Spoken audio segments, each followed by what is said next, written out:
찬양했던 것처럼 오늘 종려주일입니다. 예수님께서 많은 사람들의 찬양과 환호를 받으시면서 예루살렘에 입성하셨죠. 스가랴 선지자의 예언처럼 나귀 새끼를 타시고 겸손의 왕으로 예수님께서 예루살렘에 들어가셨습니다. 제자들은 자신들의 겉옷을 벗어서 예수님이 타실 나귀 위에 얹어드렸습니다. 자신들의 스승님을 향한 사랑과 존경의 표현이었습니다. 많은 사람들은 승리를 상징하는 종려나무 가지를 흔들면서 예수님을 환호했습니다. 그러나 예수님과 사람들의 생각이 다 똑같았던 것은 아닌 것 같습니다. 사람들은 예수님께서 이제 예루살렘에 오셔서 이스라엘의 왕이 되시고 로마의 압제로부터 그들을 구원해 주실 것이다 생각했습니다. 그러나 예수님은 골고다 언덕을 응시하셨을 것입니다. 십자가 지실 일들을 그 마음속에 새기셨겠죠. 아브라함이 자신의 아들 이삭을 번제로 드렸던 그 모리아산, 그 골고다 언덕에서 십자가 지실 일을 그 마음속에 깊이 새기셨을 것입니다. 사람들과 예수님 같은 곳을 바라보고 함께 걸어가고 있었지만 생각하고 기대하는 것들은 다 같지는 않았다는 것입니다. 교회가 주님과 같은 방향을 바라보고 있지만 때로는 교회도 주님의 생각과 다른 생각을 가지게 될 때가 있었습니다. 교회의 역사를 살펴보면 교회가 세상의 중심에 있을 때도 있었고요. 세상의 주변에 있을 때도 있었습니다. 교회가 세상의 중심에 있었다고 해서 항상 부흥기였던 것이 아니고요. 교회가 세상의 주변에 있었다고 해서 암흑기라고 말할 수도 없었습니다.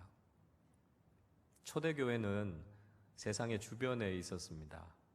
수없이 많은 핍박과 고난을 경험해야 했지만 초대교회는 놀라운 생명력을 가지고 있었습니다.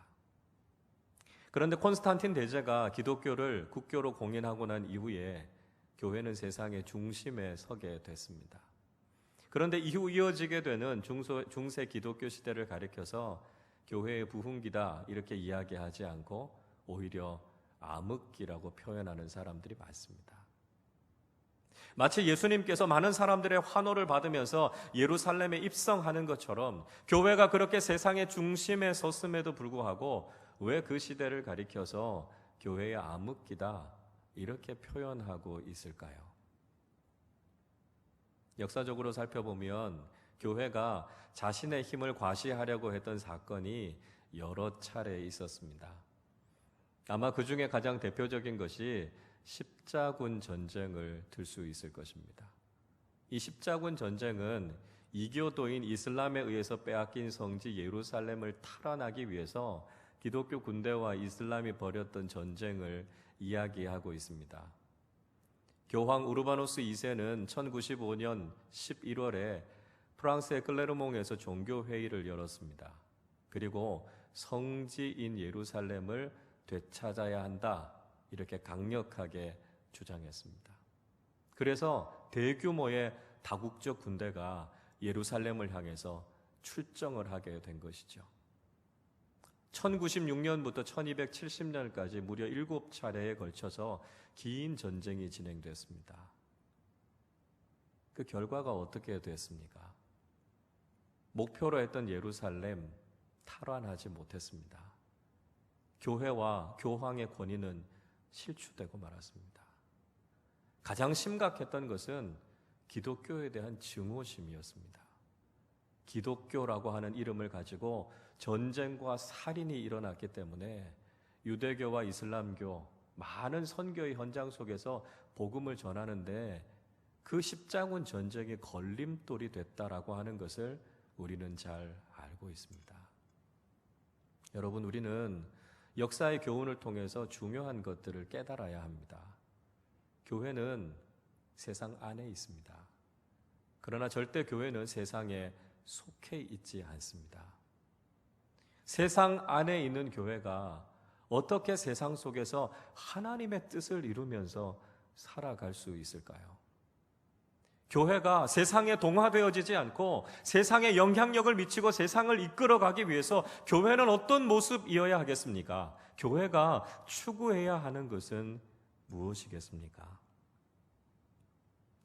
이제 예수님께서 십자가를 지실 일이 코앞에 다가왔습니다. 예수님은 십자가 지셔야 하는 것 이미 알고 계셨지만 완전한 인간으로 오신 예수님도 십자가를 지는 것이 그렇게 쉬운 일이 아니었습니다. 그래서 밤새도록 겟세마네 동산에서 하나님께 기도하셨죠. 얼마나 그 고뇌와 고통이 깊었는지 흘러내리는 땀방울이 핏방울이 될 정도로 그렇게 간절하게 주님은 기도하셨습니다. 그래서 묵묵히 그 십자가의 길을 걸어가시기 위해서 예수님께서도 그런 결단의 시간들이 필요하셨던 것이죠. 이제 예수님께서 마음의 준비가 되셨습니다. 겟세마네 동산을 떠나가려고 하실 때 제자 중에 한 사람이었던 유다가 찾아오게 됩니다. 그러나 유다 혼자가 아니었습니다. 대제사장과 장로들이 보낸 무리들과 함께 그곳에 찾아왔습니다. 어제까지만 해도 유다는 예수님의 제자 공동체에 속해 있었습니다. 그러나 오늘은 예수님을 반대하고 가로막는 반대편에 서 있었죠. 예수님을 위해서 일하는 사람이 아니라 예수님을 반대하고 가로막는 사람이 되고 말았습니다. 마치 오늘날 교회를 향해서 비판하고 비난하는 수많은 안티크리스천들이 한때는 교회를 열심히 다녔던 사람들인 것처럼 예수님의 가장 가까이에 있었던 유다가 이제는 예수님을 배신하고 팔아넘기는 일에 가장 앞장서게 된 것이죠. 유다가 사람들과 암호를 짭니다. 유다는 예수님이 누군지 정확하게 알고 있었기 때문에 자신이 가서 입맞추는 그분이 예수님이니까 그분을 잡으라 이렇게 이야기하고 있습니다. 유다는 계획대로 행동하게 되지요. 49절의 말씀을 보십시오. 곧 예수께 나와 랍비여 안녕하시옵니까 하고 입을 맞추니. 예수님을 향해서 랍비여 이렇게 부릅니다. 아주 객관적인 호칭이죠. 더 이상 주님과 제자의 관계가 아니라는 것입니다. 그리고 유다는 예수님께 입을 맞춥니다. 그 입맞춤도 스승에 대한 사랑과 존경의 표현이 아니었습니다. 스승을 팔아넘기고자 하는 속임수에 불과했던 것이죠. 배반의 입맞춤으로 스승을 팔아넘기는 아주 비열한 행동이었습니다. 이런 가룟 유다의 의도를 알고 계셨던 예수님께서도 이제는 더 이상 유다를 제자로 인정하지 않으셨습니다. 50절을 보십시오. 예수께서 이르시되 친구여 내가 무엇을 하려고 왔는지 행하라 하신대 이에 그들이 나와 예수께 손을 대어 잡는지라. 예수님께서 유다를 가리켜서 친구여 이렇게 부릅니다. 굉장히 친근하게 부르는 것 같지만 친구여라고 하는 이 헤타이레라고 하는 헬라어 단어는 그저 문하생을 이야기하는 겁니다. 신약 성경에도 3번 이 단어가 쓰였지만 그저 신분이 높은 사람이 낮은 사람을 향해서 부르는 이야기입니다. 이제 더 이상은 예수님의 제자가 아니라는 것이죠. 유다에게 그렇게 여러 번 기회를 주고 깨닫게 해주었지만 유다는 깨닫지 못했습니다. 그래서 예수님께서는 더 이상 유다를 제자로 인정하지 않으신 것이죠. 그리고 유다의 계획을 그대로 진행하도록 용인하고 계신 것을 볼 수 있습니다. 자, 이 장면을 보면 우리는 인간적으로 화가 날 수도 있습니다. 왜 예수님께서 유다의 관계를 막지 못하시고 이렇게 무기력하게 체포되시는가 하는 생각을 갖게 될 수 있습니다. 동시에 이런 마음도 들죠. 왜 예수님께서 강력하게 유다의 배신을 막지 않으셨을까요? 그렇게 막으셨다면 예수님이 십자가를 지실 일도 없었을 것이고 유다가 배반자가 될 일도 없었을 것 아닙니까? 왜 그것을 더 적극적으로 막지 않으셨는가 우리는 질문하게 될 수도 있습니다. 그러나 하나님은 강요하시는 분이 아니십니다. 하나님은 우리의 자유의지, 우리의 선택을 존중하시죠. 무엇이 옳은 길인가 하는 것을 말씀해 주시고 그 길을 스스로 선택하기를 원하시는 것입니다. 주님께서는 그렇게 우리를 인격적으로 대우하시는 분이시다 하는 것을 기억해야 한다는 것이죠. 사람들은 흔히 생각합니다. 왜 하나님께서 이런 악한 일들과 죄악된 일들이 일어나는 것을 강력하게 막지 않으셨는가 말씀합니다. 선악과를 따먹어서 결국은 에덴 동산에서 쫓겨나게 하시고, 죄를 저질러서 결국 벌을 받게 하시고, 유다의 배신을 그냥 두셔서 유다가 배신자로 낙인 찍히도록 그대로 둔 것에 대해서 왜 하나님께서 강력하게 막지 않으셨는가 하는 거죠. 그래서 때로는 하나님을 원망하기도 하고 그것을 하나님의 책임으로 돌리기도 합니다. 여러분, 그러나 사랑은 강요하고 강제하는 것이 아닙니다. 한번 생각해 보십시오. 부모님이 자녀들의 미래를 다 정해놓고 그렇게 살아가도록 강요하고 부모님이 원하는 대로만 살아가라고 이야기한다면 그것이 올바른 자녀 교육이라고 할 수 있겠습니까? 자녀들을 정말 사랑하는 부모님들은 자녀들에게 올바른 길이 무엇인가를 제시하고 설득하죠. 그리고 자녀들이 스스로 그 길을 택해서 갈 수 있도록 배려해 줍니다. 사랑하는 연인은 서로에게 사랑을 강요하지 않습니다. 그 사람이 아예 다른 사람을 보지도 못할 정도로 그 사람을 어디 집에 가두어 놓거나 24시간 감시하지 않지 않습니까? 그건 사랑이 아니고요, 집착이고 폭력입니다. 하나님은 우리에게 강요하고 강제하시는 분이 아니십니다. 하나님은 우리를 인격적인 존재로 대우해 주시는 것이죠.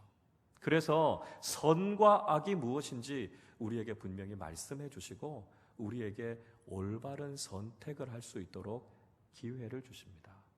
그리고 그 선택에 대해서 일정 정도의 책임을 우리가 지게 하시는 것이죠. 그것이 바로 하나님께서 우리를 얼마나 사랑하시고 얼마나 존중하시는지, 우리를 더 차원 높은 삶으로 인도해 주시는 하나님의 이끄심이라고 하는 것을 우리는 삶 속에서 경험하게 됩니다. 자, 그런데 유독 한 사람만은 이런 상황을 그냥 참고 지나갈 수가 없었습니다. 무엇인가 내가 할 수 있는 행동을 해야 되겠다고 생각하죠. 51절을 보십시오.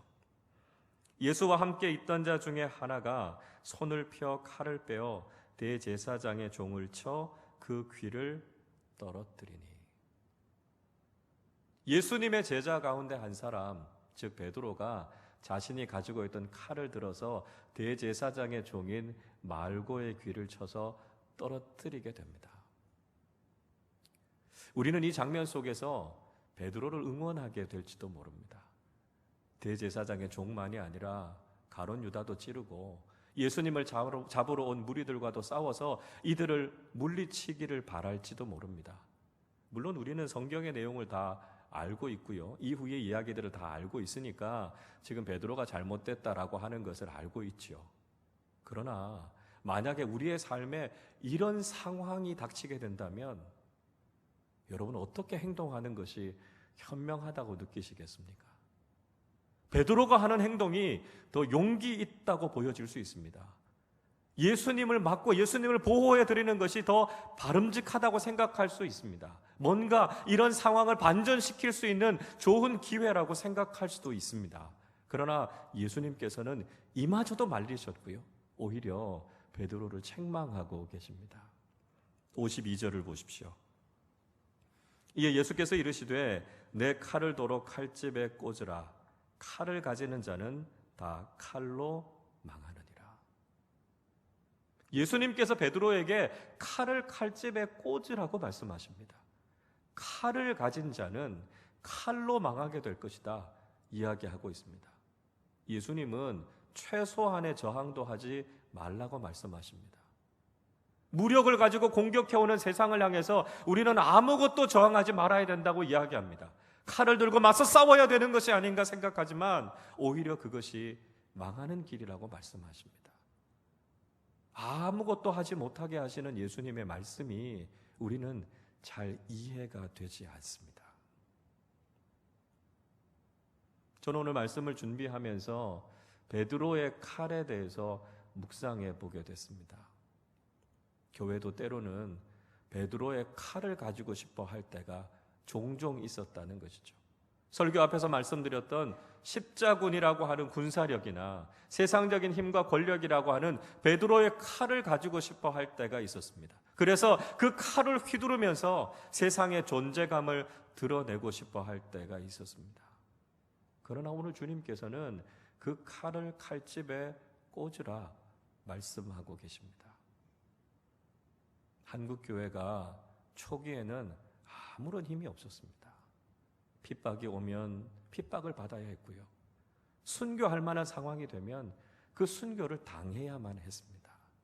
그러나 초기의 한국교회는 그 어느 때보다도 생명이 있었고 영적인 능력이 있었습니다.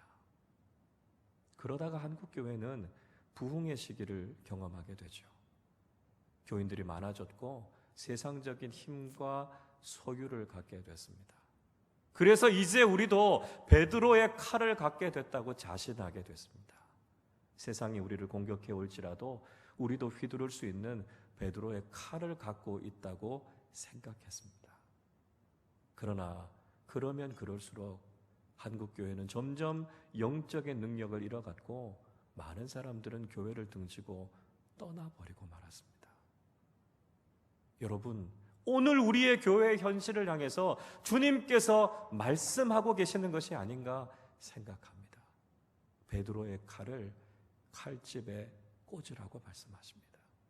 세상적인 방식으로 일어나려고 하면 교회는 어려움을 겪게 된다는 것이지요. 세상의 힘과 능력을 의지해서는 교회는 결코 세상과 맞서 싸워 이길 수 없다고 말씀하십니다.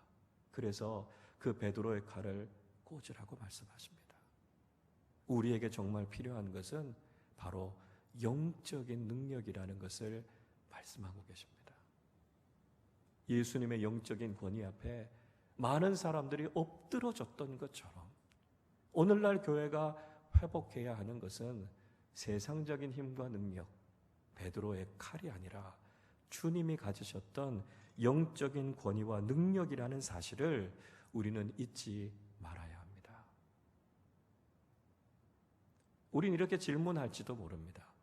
예수님이 왜 이렇게 무기력하시냐고요? 예수님이 왜 이렇게 연약하시냐고요? 예수님이 너무 약하셔서 당하신 것이 아닌가 생각할 수 있습니다. 여러분, 그러나 예수님은 결코 연약한 분이 아니셨습니다. 예수님은 세상 그 누구보다도 강한 능력을 가지고 계셨습니다. 오늘 53절의 말씀을 보십시오. 너는 내가 내 아버지께 구하여 지금 12군단 더 되는 천사를 보내시게 할 수 없는 줄로 아느냐.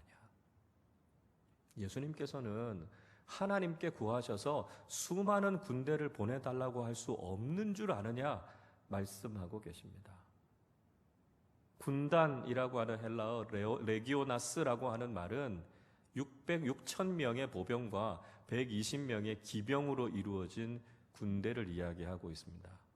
그러니까 12군단이라는 말은 72,000명의 보병과 1,440명의 기병을 모을 수 있다는 것입니다.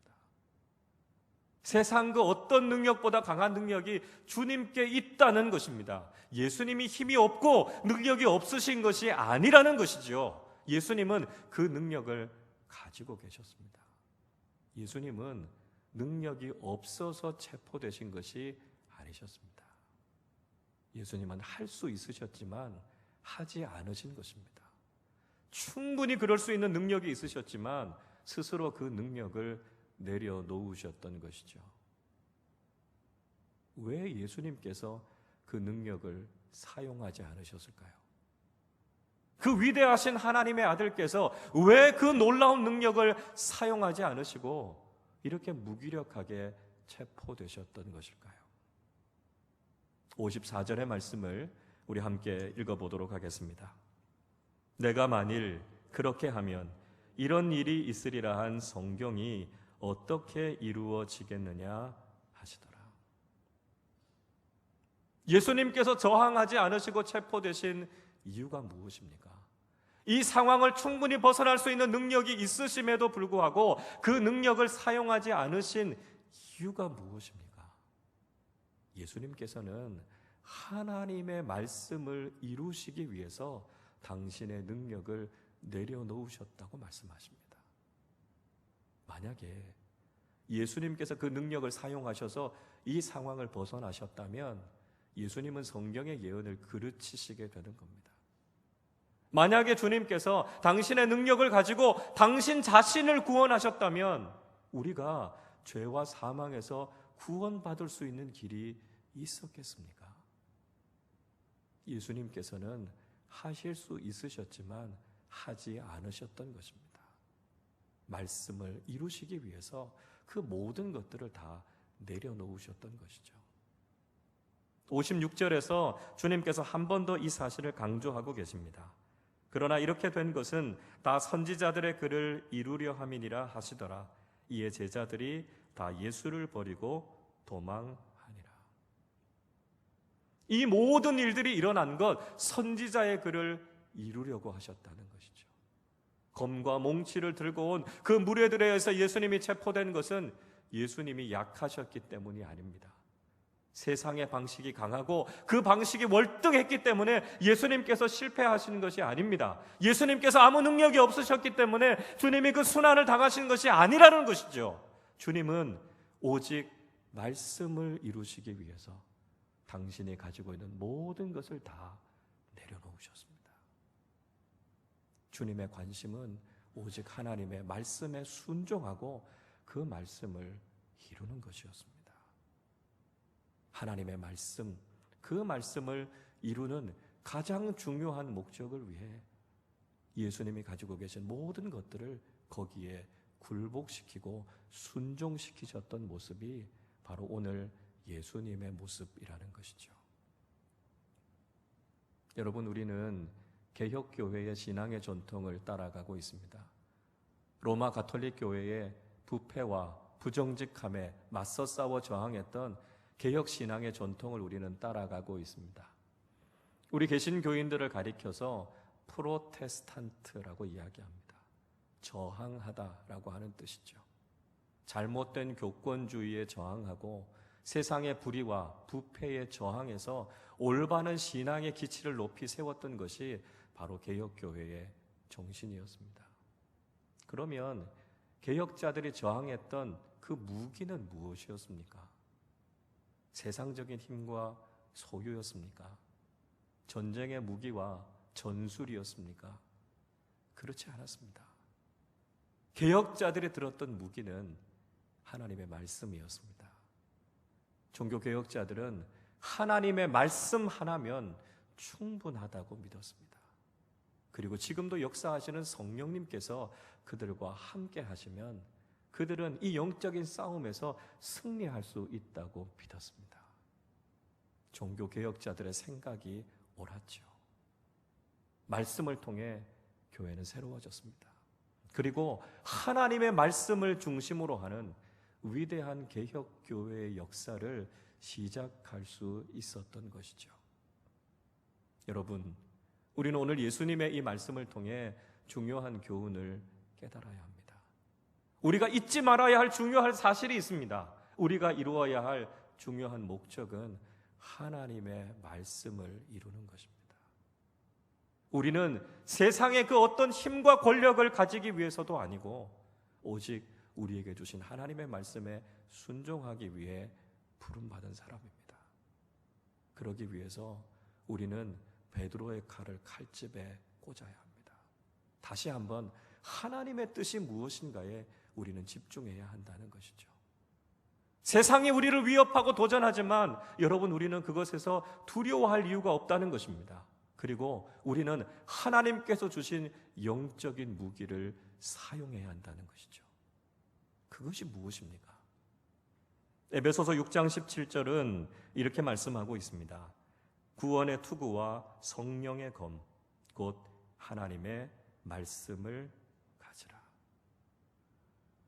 우리가 들어야 하는 것은 성령의 검, 하나님의 말씀입니다.